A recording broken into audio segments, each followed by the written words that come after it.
kati kankuwe ebintu musanvu Honorable Lumu Richard Lumu beyasabye kyoyinza okuyita prayer kubanga woleeta ebbago lyo oba ne byosaba nti ndese lino na lino naye nsaba bino bye baba bakola ekisooka kwesiri ne bbago baliyita Administration of Parliament Amendment Bill 224 lisinze kwata nnyo mu babiro ku byalopu naye nga ligazi lisukka ne ku kyalopu naye nga ekisingira ddala obukulu okulonda leader of opposition kakati okusinzira ku section 8 ey'etteeka lya Administration of Parliament Act nti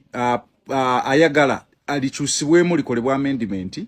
leader of opposition abeere ng'alondebwa ababaka bonna abali ku opposition ekibiina ekisinga ababaka abangi ku opposition kireeta amannya 3 mu kibiina ekyo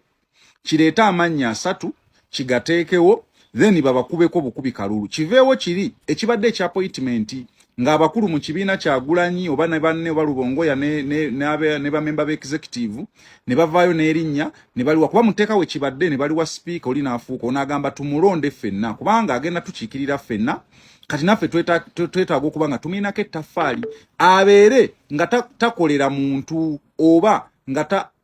tali answerable eri muntu wa kibiina wabula eri ababaka bonna aba opposition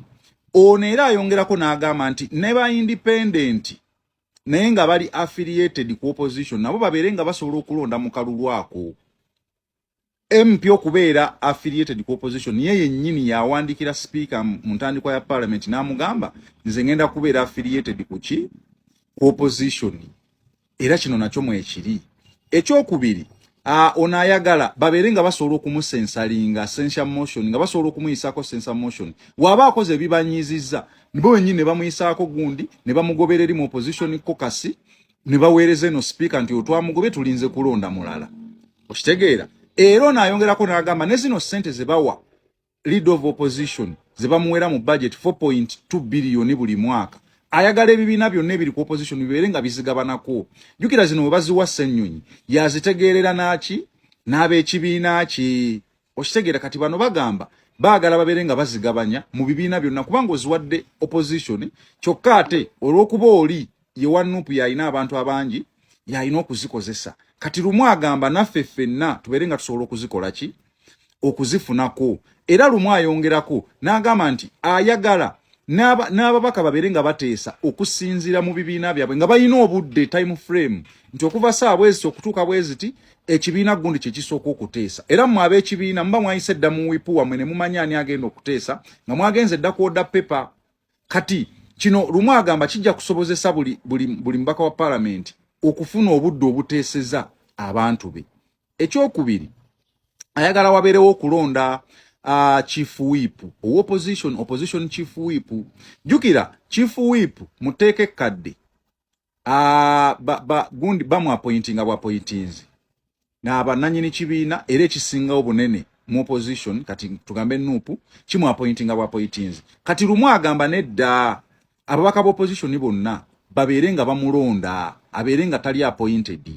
ekyokusatu ayagala wabeerewo eno shadow cabinet jukira we balonda leader of opposition oba ne bamuappointinga leader of opposition ajja n'alonda kye tuyita shadow cabinet ebeerako abantu 30 kati abo nga bowulira shadow minister for local government Naluyima shadow minister for finance Semujju shadow minister for foreign affairs Mwadanku Nyingi abo yabeerondera of course ayinza okubeera nga consulting abanene mu kibiina kye naye amannya galeeta tebagakubaganyako birowoozo beebo agawabwiwa speaker nga speaker bakola ki abanawunsinga basomera parliament kati Lumu agamba ne bano tubeere nga tusooka kuba approvinga leader of opposition we tumulonda alonda banaakola nabo mu cabinet then n'abaleeta mu caucus opposition ne tuba approvinga ne tuba kubaka akalulu nga olaba we bakola ku prime minister leader of government business Nabbanja wadde okimanyi bamukubaka akalulu wadde okimanyi vice president parliament mukubaka akalulu bino temubimanyi temubigoberera kati bali nabo kye bagamba ekyokuna mu committee appointments kati Lumu agamba leader of opposition consulting banne bonna ku opposition basobole okubeera nga balonda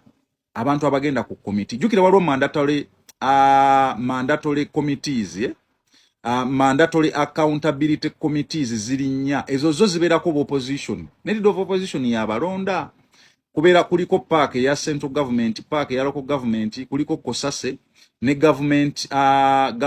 appointment n'ebisuubizo kitegeera government appointments n'ebisuubizo akakiiko akalondola ebisuubizo bya government kati kano bagamba nti bano abantu abana ba chairman ne ba deputy abeere ng'asooka consulting aba opposition bonna. Then ekyokutaano ayagala ne ba independent MPs babeere nga bayina representative nga bayina chief whip gwe beerondedde. Jukira wano mu parliament tebayina chief whip. Actually yandibadde nga acting chief whip abeera speaker by default. Kubanga temuyina we mugwa mba muyina ensonga zammwe muzitwala wa speaker. Kati ono ayagala ne bano nabo bafuna omuntu aba representinga nga yabakulira mu parliament omwe yabakumakuma bamwerondere bave ku bino musimanya ndi affiliated ku NUP simanya ndi affiliated ku opposition ndi affiliated ku NRM ebyo biveewo ng'oli wajja abeera independent nga bwe kiri nti buli omwalina waatuula bafune ne wipo waabwe. Kati wano yeeyongeddeyo ne ku commission ku parliamentary commission ng'ayagala commission bagyongezeeko ebifo ebirala 2 nga bitulako opposition. Jukire no parliamentary commission mu administration of parliament act bagamba nti eno yenkulu yetwala parliament kalinga akakiiko akafuza ako ku ntikko mu parliament omwo. Kati by default katuulako abantu 5 ye speaker deputy we leader of opposition ne leader of government business wenzo okuyita prime minister ne minister of finance. Kakati ne kubeerako n'abalala bana bano bayita ba 4 backup benchers bano bo babalonda bulonzi mu parliament. Kubeerako aba NRM 3 no opposition omu. NRM mu kulonda leeta abantu 6 opposition ne leeta 3 be bantu 9 ne babagalako abantu 4 kane bakuba akalulwa konna mu parliament ne bafunako ba backup benchers. Katona agamba bongereko ababadde 9 bali abatano ne bana abana bafuuke 11. Okitegeera ekintu ekyo era n'emikono gy'okusensalinga babadde ba commissioner gino sekikubo gye yanoonye ennyo okugoba mpuuga ono lumu agamba bagikendeezeeko gireke kubeera 2 ku 3 ky'ababaka batuula mu parliament gibeere emikono 10 kasoweze emikono 10 ng'oli bamugoba ku commission si byakumenya amenya bantu. Ekyokusatu lumu yali agamba ba presidential candidate bakuba kino bakigoberawo kubanga kikontana ne ssemateeka naye era kyalimu ate yagamba kitufu bagamba bajja kigoba kikontana ne ssemateeka naye yagamba singa asanga ebintu byonna nga bijjiddwa mu bagoli agenda dijjayo lyonna. Kati ye yali agamba nti presidential omuntu yenna yeesimbyewo kuba president singa afuna obululu obutakka wansi wa mitwalo 10 mu Uganda yonna abeere nga automatically qualifying okubeera member of parliament. Lumu bwe yali agamba kati tulinze lunaku lwanca tulabe kyekiddako.